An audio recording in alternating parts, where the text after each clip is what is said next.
ਜੀ ਡਾਕਟਰ ਸਾਹਿਬ, ਹੁਣ ਸਾਡੇ ਦਰਸ਼ਕਾਂ ਦਾ ਸਵਾਦ ਦੇ ਦਿੰਦੀ ਸਿੱਖ ਹਿਸਟਰੀ ਐਂਡ ਵਰਲਡ ਹਿਸਟਰੀ ਵਿੱਚ ਕੀ ਅਹਿਮੀਅਤ ਹੈ?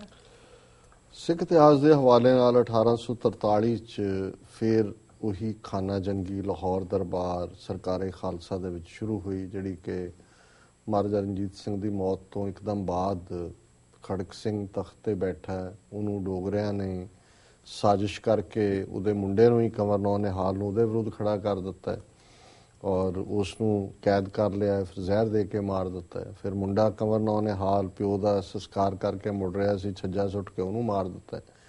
ਫਿਰ ਉਹਦੀ ਰਾਣੀ ਬੈਠ ਗਈ ਚੰਦ ਕੌਰ, ਉਹਦੀ ਮਾਂ ਨੌ ਨਿਹਾਲ ਸਿੰਘ ਦੀ। ਫਿਰ ਉਹਦੇ ਖਿਲਾਫ ਰਣਜੀਤ ਸਿੰਘ ਦੇ ਦੂਸਰੇ ਮੁੰਡੇ ਸ਼ੇਰ ਸਿੰਘ ਨੂੰ ਡੋਗਰੇ ਚੜਾ ਕੇ ਲਿਆਏ ਬਟਾਲੇ ਤੋਂ। ਅਲਟੀਮੇਟਲੀ ਸ਼ੇਰ ਸਿੰਘ ਤਖਤ ਤੇ ਬੈਠਾ ਤੇ ਸ਼ੇਰ ਸਿੰਘ ਦੇ ਆਉਣ ਨਾਲ ਥੋੜੀ ਜਿਹੀ ਸਟੇਬਿਲਿਟੀ ਹੋਈ, ਲੇਕਿਨ ਫਿਰ ਉਹੀ ਜਿਹੜਾ ਸਾਜ਼ਿਸ਼ੀ ਕੰਮ ਸੀ ਡੋਗਰਿਆਂ ਦਾ ਉਹ ਸ਼ੁਰੂ ਹੋਇਆ। ਉਹਨਾਂ ਨੇ ਜਿਸ ਤਰੀਕੇ ਦੇ ਨਾਲ ਫਿਰ ਸੰਧਾਵਾਲੀਏ ਵਿੱਚ ਆ ਗਏ, ਜਿਨ੍ਹਾਂ ਦੇ ਚੰਦ ਕੌਰ ਦੇ ਰਿਸ਼ਤੇਦਾਰ ਸੀ, ਉਹਨਾਂ ਨੂੰ ਲੱਗਾ ਕਿ ਵੀ ਇਹ ਸ਼ੇਰ ਸਿੰਘ ਨੇ ਧਿਆਨ ਸਿੰਘ ਨਾਲ ਮਿਲ ਕੇ ਜਿਹੜਾ ਸਾਡੀ ਭੈਣ ਨੂੰ ਮਾਰਿਆ ਸੀ, ਜੰਮੂ ਖੜ ਕੇ ਮਹਿਲ ਦੇ ਵਿੱਚ ਵੱਟੇ ਮਾਰ ਕੇ ਨੌਕਰਾਣੀਆਂ ਤੋਂ ਹੀ ਮਰਵਾ ਦਿੱਤਾ ਜੀ। ਔਰ ਸ਼ੇਰ ਸਿੰਘ ਨੂੰ ਧੋਖੇ ਨਾਲ ਉਹਨੇ ਸੰਧਾਵਾਲੀਏ ਨੇ ਜਿਹੜਾ ਉਹ ਕਾਰਬਾਈਨ ਦਿਖਾਉਣ ਦੇ ਬਹਾਨੇ ਪੈਰੇਡ ਸਲੂਟ ਲੈ ਰਿਹਾ ਸੀ, ਉਹਨੂੰ ਮਾਰ ਦਿੱਤਾ। ਫਿਰ ਇੱਕ ਦੂਜੇ ਭਰਾ ਸੰਧਾਵਾਲੀਏ ਨੇ ਜਾ ਕੇ ਸ਼ੇਰ ਸਿੰਘ ਦੇ 12-13 ਸਾਲ ਦੇ ਮੁੰਡੇ ਨੂੰ ਪ੍ਰਤਾਪ ਸਿੰਘ ਨੂੰ ਉਹਦਾ ਸਿਰ ਲਾ ਲਿਆ। ਫਿਰ ਕਿਲੇਵਾਲਾ ਆ ਗਏ, ਫਿਰ ਆ ਕੇ ਰਾਹ 'ਚ ਧਿਆਨ ਸਿੰਘ ਡੋਗਰਾ ਮਿਲ ਗਿਆ, ਉਹਨੇ ਕਿਹਾ ਵੀ ਚਲੋ ਇਹਦਾ ਵੀ ਵੱਡੋ ਫਤ ਹੈ, ਉਸ ਦਾ ਵੀ ਜਿਹੜਾ ਫਾਸਤਾ ਵੱਢਿਆ ਗਿਆ।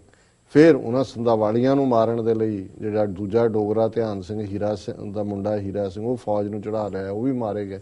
ਸੋ ਜਿਹਨੂੰ ਫਿਰ ਸ਼ਾਹ ਮੁਹੰਮਦ ਨੇ ਕਿਹਾ ਵੀ ਨਹੀਂ ਕੋਈ ਛੱਡਿਆ ਸਾਧ ਤੇ ਸੰਤ ਮੀਆਂ, ਤੇ ਫਿਰ ਫੌਜ ਦਾ ਆਪ ਉਧਰਾਪਨ ਕਿ ਭੂਤ ਮਿੰਡਲੀ ਹੋਈ ਤਿਆਰ ਮੀ ਹੈ। ਸੋ ਜਦੋਂ ਤੁਸੀਂ ਇਹ ਚੈਪਟਰ ਪੜ੍ਹਦੇ ਹੋ, ਕਦੇ ਇਹਦੇ ਸੋਹਣ ਸਿੰਘ ਸੀਤਲ ਦੀਆਂ ਦੋ ਲਿਖਤਾਂ, ਦੋਨੋਂ ਹੀ ਤੁਹਾਨੂੰ ਜਿਹੜੀਆਂ ਨੇ ਉਹ ਅੱਖਾਂ 'ਚ ਅਥਰੂ ਲਿਆਉਣ ਵਾਲੀਆਂ ਰਹੀਆਂ, ਇੱਕ ਮਾਣ ਦੇ ਖੁਸ਼ੀ ਦੇ ਤੇ ਇੱਕ ਅਫਸੋਸ ਦੇ।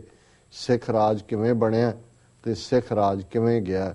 ਤੇ ਜਦੋਂ ਫਿਰ ਤੁਸੀਂ ਦੇਖਦੇ ਹੋ ਕਿ ਬੇਇਤਬਾਰੀ, ਲਾਲਚ ਔਰ ਐਬ ਕਿਸ ਹੱਦ ਤੱਕ ਲੈ ਜਾਂਦੇ ਨੇ ਕਿ 100 ਸਾਲ ਜਿਸ ਰਾਜ ਨੂੰ ਬਣਾਉਣ ਲਈ ਕਿੰਨੀਆਂ ਕੁਰਬਾਨੀਆਂ, ਸ਼ਹੀਦੀਆਂ, ਘੱਲੂਘਾਰਿਆਂ 'ਚੋਂ ਕੌਮ ਲੰਘੀ, ਉਹ ਫਿਰ ਅਗਲੇ ਆਲਮੋਸਟ 10 ਸਾਲ ਦੇ ਵਿੱਚ ਤਾਸ਼ ਦੇ ਪੱਤਿਆਂ ਦੀ ਤਰ੍ਹਾਂ ਉਹ ਰਾਜ ਡਿਸਟਰੋਏ ਕਰ ਦਿੱਤਾ।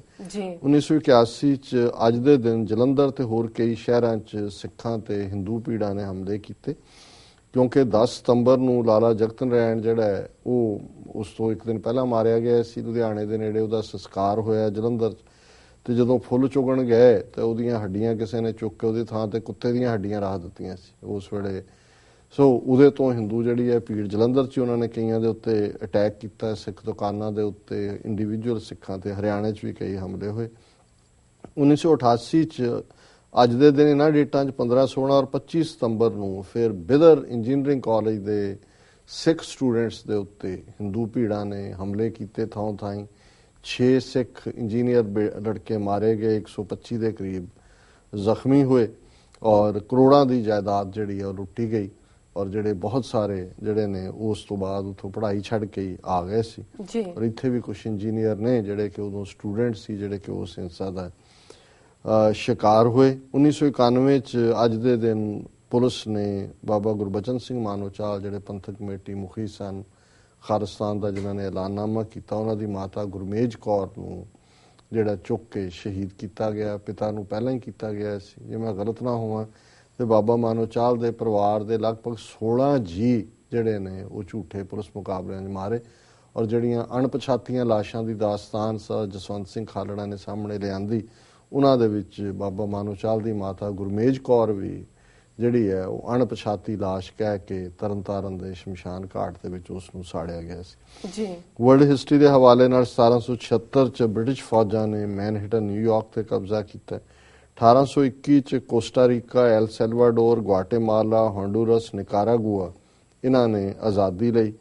1894 ਚ ਜਾਪਾਨ ਨੇ ਬੈਟਲ ਆਫ ਪਿੰਗ ਯਾਂਗ ਚ ਚੀਨ ਨੂੰ ਹਰਾਇਆ। ਪਹਿਲੀ ਵਾਰ ਦੁਨੀਆ ਜਿਹੜਾ ਟੈਂਕ ਹੈ ਉਹ ਜਿਹੜੀ ਬੈਟਲ 'ਚ ਯੂਜ਼ ਹੋਇਆ 1916 ਚ ਲਿਟਲ ਵਿਲਰ ਫਰਾਂਸ ਦੇ ਵਿੱਚ ਯੂਜ਼ ਹੋਇਆ। ਪੈਨਸਲਿਨ, ਅੱਜ ਹਰ ਦਵਾਈ, ਹਰ ਬਹੁਤ ਸਾਰੀਆਂ ਬਿਮਾਰੀਆਂ ਦਾ ਇਲਾਜ ਪੈਨਸਲਿਨ ਹੈ।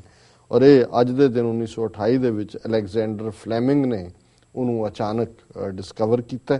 ਜੀ 1935 ਚ ਅੱਜ ਦੇ ਦਿਨ ਨਾਜ਼ੀ ਪਾਰਟੀ ਨੇ ਸਵਾਸਤਿਕਾ ਨੂੰ ਆਪਣਾ ਆਫੀਸ਼ੀਅਲ ਸਿੰਬਲ ਬਣਾਇਆ ਤੇ ਯਹੂਦੀਆਂ ਦੀਆਂ ਸਿਵਲ ਲਿਬਰਟੀਜ਼ ਖੋਹ ਲਈਆਂ। 1952 ਚ ਅੱਜ ਦੇ ਦਿਨ ਸਟ੍ਰਾਸਬਰਗ ਦੇ ਵਿੱਚ ਯੂਰਪੀਅਨ ਪਾਰਲੀਮੈਂਟ ਹੋਂਦ ਚ ਆਈ। 1959 ਚ ਖਰੁਸ਼ਚੇਵ ਅਮਰੀਕਾ ਦੇ 13 ਰੋਜ਼ਾ ਦੌਰੇ ਤੇ ਆਇਆ ਔਰ 1971 ਚ ਅੱਜ ਦੇ ਦਿਨ ਗ੍ਰੀਨ ਪੀਸ ਸੰਸਥਾ ਜਿਹੜੀ ਕਿ এনवायरमेंट ਦੇ ਲਈ ਕੰਮ ਕਰਦੀ ਹੈ ਉਹ ਹੋਂਦ ਦੇ ਵਿੱਚ ਆਈ। ਜੀ ਡਾਕਟਰ ਸਾਹਿਬ ਤੁਹਾਡਾ ਬਹੁਤ ਬਹੁਤ ਸ਼ੁਕਰੀਆ। ਤੁਸੀਂ ਹੁਣ ਸਾਡੇ ਦਰਸ਼ਕਾਂ ਨੂੰ ਦੱਸੋ ਅੱਜ ਦਾ ਵਿਚਾਰ। ਅੱਜ ਦੇ ਵਿਚਾਰ ਲਈ ਅਸੀਂ ਪੰਜਵੇਂ ਪਾਤਸ਼ਾਹ ਦੀ ਰਚਨਾ ਸ਼ਲੋਕ ਸਹਿਸਕ੍ਰਿਤੀ, ਜਿਹੜੀ ਕਿ ਸੰਸਕ੍ਰਿਤ ਨਹੀਂ ਹੈ, ਸੰਸਕ੍ਰਿਤ ਦੇ ਕੁਝ ਸ਼ਬਦ ਨੇ ਪਰ ਇੱਕ ਆਪਣੇ ਆਪ ਦੇ ਵਿੱਚ ਸਹਿਸਕ੍ਰਿਤੀ ਇੱਕ ਜ਼ਬਾਨ ਸੀ ਜੀ, ਉਸ ਦੇ ਇੱਕ ਸ਼ਲੋਕ ਨੂੰ ਚੁਣਿਆ ਔਰ ਉਹ ਸ਼ਲੋਕ ਹੈ ਪਾਛੰ ਕ੍ਰੋਤ ਅਗਰਣੀ ਵਹਿ ਨਿਰਾਸੰਗ ਆਸ ਪੂਰਨੈ ਨਿਰਧਨ ਭਯੰ ਧਨਵੰਤੈ ਰੋਗੀਅੰਗ ਰੋਗ ਖੰਡਨੈ ਭਗਤਯੰਗ ਭਗਤ ਦਾਨੰਗ ਰਾਮ ਨਾਮ ਗੁਣ ਕੀਰਤਨੈ ਪਾਰ ਬ੍ਰਹਮ ਪੁਰਖ ਦਾਤਾਰੈ ਨਾਨਕ ਗੁਰ ਸੇਵਾ ਕੀ ਨਾ ਲਭਯਤੇ। ਜੀ ਇਸ ਦੇ ਵਿੱਚ ਕਿ ਅਕਾਲ ਪੁਰਖ ਦੀ ਯਾਦ, ਅਕਾਲ ਪੁਰਖ ਦਾ ਸਿਮਰਨ, ਅਕਾਲ ਪੁਰਖ ਦੇ ਵਿੱਚ ਜੁੜ ਜਾਣਾ, ਉਸ ਦੇ ਨਾਲ ਕੀ ਹੁੰਦਾ ਹੈ ਪਾਛੰਗ ਜਿਹੜਾ ਪਿੱਛੇ ਰਹਿ ਗਿਆ, ਪਾਛੰਗ ਕਰੋਤ ਅਗਰਣੀ ਵਹਿ ਜਿਹੜਾ ਪਿੱਛੇ ਰਹਿ ਗਿਆ ਹੈ, ਨਿਰੰਕਾਰ ਦਾ ਸਿਮਰਨ, ਨਿਰੰਕਾਰ ਦੀ ਯਾਦ ਉਸ ਨੂੰ ਅੱਗੇ ਲੈ ਆਉਂਦੀ ਹੈ। ਜਿਹੜੇ ਲੈਫਟ ਬਿਹਾਈਂਡ ਨੇ ਉਹ ਫਰੰਟ ਤੇ ਆ ਜਾਂਦੇ ਨੇ। ਨਿਰਾਸੰਗ ਆਸ ਪੂਰਨ ਹੈ, ਨਿਰਾਸੰਗ ਜਿਨ੍ਹਾਂ ਦੇ ਜੀਵਨ ਚ ਨਿਰਾਸ਼ਾ ਹੈ, ਨਿਰਾਸ ਵਿਦਆਊਟ ਹੋਪ, ਜੀ ਉਹ ਹੋਪਫੁਲ ਹੋ ਜਾਂਦੇ ਨੇ। ਆਸ ਪੂਰਨ ਹੈ, ਉਹਨਾਂ ਦੇ ਅੰਦਰ ਹੋਪ ਆਸ ਜਿਹੜੀ ਹੈ ਉਹ ਆ ਜਾਂਦੀ ਹੈ। ਨਿਰਧਨ ਭਯੰਗ ਧਨਵੰਤ ਹੈ, ਜਿਹੜਾ ਨਿਰਧਨ ਹੈ, ਜਿਹਦੇ ਕੋਲ ਪੈਸਾ ਨਹੀਂ ਹੈ, ਉਹ ਧਨਵਾਨ ਹੋ ਜਾਂਦਾ ਹੈ। ਉਹ ਰੋਗੀਅੰਗ ਰੋਗ ਖੰਡਨੇ, ਜਿਹੜਾ ਬਿਮਾਰੀ 'ਚ ਹੈ ਉਸ ਦੀ ਬਿਮਾਰੀ ਦੂਰ ਹੋ ਜਾਂਦੀ ਹੈ। ਭਗਤਯੰਗ ਭਗਤ ਦਾਨੰਗ, ਹੁਣ ਇਹ ਪਹਿਲਾਂ ਤਾਂ ਦੁਨਿਆਵੀ ਲੋਕਾਂ ਦੀਆਂ ਲੋੜਾਂ ਕਹੀਆਂ। ਦੁਨਿਆਵੀ ਅਸੀਂ ਕੀ ਮੰਗਦੇ ਹਾਂ, ਇਹ ਹੁਣ ਤੁਸੀਂ ਦੇਖੋ ਬਹੁਤਿਆਂ ਦੇ ਘਰਾਂ 'ਚ ਲਿਖਿਆ ਹੁੰਦਾ ਜਾ ਤੂੰ ਮੇਰੇ ਵੱਲ ਹੈ ਤਾਂ ਕਿਆ ਮੋਚੰਦਾ, ਜੀ ਉਹਦੇ ਵੱਲ ਧਿਆਨ ਨਹੀਂ ਹੁੰਦਾ। ਉਹ 'ਚ ਇੱਕ ਲਾਈਨ ਹੈ ਲక్ష్ਮੀ ਤੋਟ ਨਾ ਆਵੇ ਖਾਏ ਖਰਚ ਰਹੰਦਾ। ਇਹ ਬੰਦਾ ਕਹਿੰਦਾ ਕਿ ਆ ਅਸਲੀ ਗੱਲ ਹੈ ਕਿ ਮਹਾਰਾਜ ਇੰਨੇ ਕੁ ਪੈਸੇ ਦੇ ਦਿਓ ਕਿ ਬਈ ਇਹਦੀ ਨਾ ਤੋਟ ਆਏ। ਪਰ ਉਹਦੀ ਸ਼ਰਤ ਤਾਂ ਪਹਿਲਾਂ ਇਹ ਹੈ ਕਿ ਜਾ ਤੂੰ ਮੇਰੇ ਵੱਲ ਹੈ ਤਾਂ ਕਿਆ ਮੋਚੰਦਾ, ਤੁਧ ਸਭ ਕੁਝ ਮੈਨੂੰ ਸੌਂਪਿਆ ਜਾਂ ਤੇਰਾ ਬੰਦਾ। ਹੁਣ ਲక్ష్ਮੀ ਦੀ ਤਾਂ ਗੱਲ ਹੀ ਨਹੀਂ ਰਹਿਣੀ ਜਦੋਂ ਤੇਰੇ ਬੰਦੇ ਹੋ ਗਏ। ਜਦੋਂ ਬੰਦੇ ਉਹਦੇ ਬਣ ਗਏ ਫਿਰ ਤਾਂ ਪੈਸੇ ਦਾ ਪੈਸਾ ਵਿੱਚੋਂ ਹੀ ਗਾਇਬ ਹੋ ਜਾਂਦਾ। ਫਿਰ ਤਾਂ ਇਹ ਹੁੰਦਾ ਹੈ ਕਿ ਵੀ ਜੇ ਸੁਖ ਦੇ ਤਾਂ ਤੁਝੇ ਆਰਾਧੀ, ਦੁੱਖ ਵੀ ਤੁਝੇ ਧਿਆਈ, ਜੇ ਭੁੱਖ ਦੇ ਤਾਂ ਇਤ ਹੀ ਰਾਜਾ, ਦੁੱਖ ਵਿੱਚ ਸੁਖ ਮਨਾਈ। ਫਿਰ ਤਾਂ ਲక్ష్ਮੀ ਕਿੱਥੇ ਰਹਿ ਗਈ, ਉਹ ਤਾਂ ਮਾਈ ਗਈ ਛਨ ਕਰਦੀ, ਆ ਜਾਏ ਚਲੀ ਜਾਏ, ਉਹਦੀ ਤਾਂ ਕੋਈ ਪਰਵਾਹ ਨਹੀਂ ਹੈ।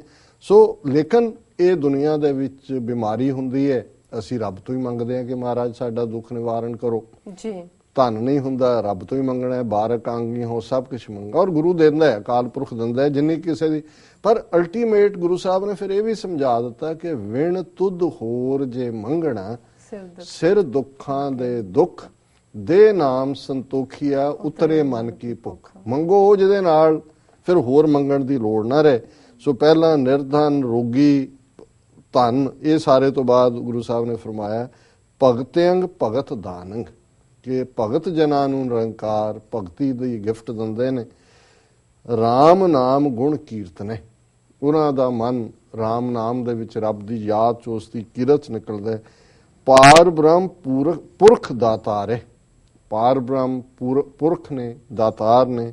ਨਾਨਕ ਗੁਰ ਸੇਵਾ ਕੀ ਨਾ ਲੱਭਯਤੇ, ਕਿ ਜਦੋਂ ਗੁਰੂ ਨਾਨਕ ਸਾਹਿਬ ਪੰਜਵੇਂ ਨਾਨਕ ਫਰਮਾਉਂਦੇ ਨੇ ਕਿ ਜਦੋਂ ਅਕਾਲ ਪੁਰਖ ਦੀ ਸੇਵਾ 'ਚ ਉਸ ਦੇ ਪਿਆਰ 'ਚ ਆ ਜਾਈਏ, ਕੀ ਨਾ ਲੱਭਯਤੇ, ਫਿਰ ਕੀ ਨਹੀਂ ਮਿਲਦਾ ਹੈ, ਫਿਰ ਸਭ ਕੁਝ ਹੀ ਮਿਲਦਾ। ਜਦੋਂ ਨਿਰੰਕਾਰ ਆ ਜਾਂਦਾ ਹੈ ਤੇ ਫਿਰ ਸਭ ਕੁਝ ਹੀ ਆਪੇ ਆ ਜਾਂਦਾ ਹੈ। ਛਨ ਵਾਲੀ ਵੀ ਆ ਜਾਂਦੀ ਹੈ, ਵੈਸੇ ਇੰਨਾ ਵੀ ਭੁੱਖੇ ਨਹੀਂ ਹੁੰਦਾ। ਫਿਰ ਇਹ ਹੁੰਦਾ ਹੈ ਕਿ ਭਾਈ ਦੌਲਤ ਗੁਜ਼ਰਾਨ, ਜੀ ਕਮੀ ਨਹੀਂ ਹੁੰਦੀ ਤੁਹਾਨੂੰ, ਤੁਹਾਡਾ ਕੋਈ ਨਾ ਕੋਈ ਰਸਤਾ ਵਸੀਲਾ ਬਣ ਜਾਂਦਾ। ਤੇ ਜੇ ਉਹਦੇ ਪਿੱਛੇ ਭੱਜੋ ਤੇ ਫਿਰ ਤੁਸੀਂ ਪਿੱਛੇ ਹੋ ਅੱਗੇ। ਜੀ ਡਾਕਟਰ ਸਾਹਿਬ ਬਿਲਕੁਲ, ਤੁਹਾਡਾ ਬਹੁਤ ਬਹੁਤ ਸ਼ੁਕਰੀਆ। ਇਸ ਨਾਲ ਆਪਣੇ ਵਿਊਅਰਸ ਕੋਲ ਨੇ ਇਜਾਜ਼ਤ। ਵਿਊਅਰਸ, ਸਾਡੇ ਪ੍ਰੋਗਰਾਮ ਦਾ ਸਮਾਂ ਇੱਥੇ ਸਮਾਪਤ ਹੁੰਦਾ। ਤੁਸੀਂ ਆਪਣੇ ਰਾਏ ਤੇ ਸੁਝਾਅ ਸਾਨੂੰ ਭੇਜਣਾ ਨਾ ਭੁੱਲਣਾ ਸਾਡੇ ਇਸ ਪਤੇ ਤੇ SOS@tv84.tv ਤੇ ਅਸੀਂ ਆਪਣਾ ਪ੍ਰੋਗਰਾਮ ਲੈ ਕੇ ਫਿਰ ਦੁਬਾਰਾ ਤੁਹਾਡੇ ਸਾਹਮਣੇ ਹੋਵਾਂਗੇ। ਤਦ ਤੱਕ ਲਈ ਮੈਨੂੰ ਤੇ ਆਪਣੇ ਡਾਕਟਰ ਨੂੰ ਆਗਿਆ ਦਿਓ। ਦੇਖਦੇ ਰਹੋ TV 84। ਬੁਲਾ ਦਿਓ ਫਤਿਹ। ਵਾਹਿਗੁਰੂ ਜੀ ਕਾ ਖਾਲਸਾ, ਵਾਹਿਗੁਰੂ ਜੀ ਕੀ ਫਤਿਹ।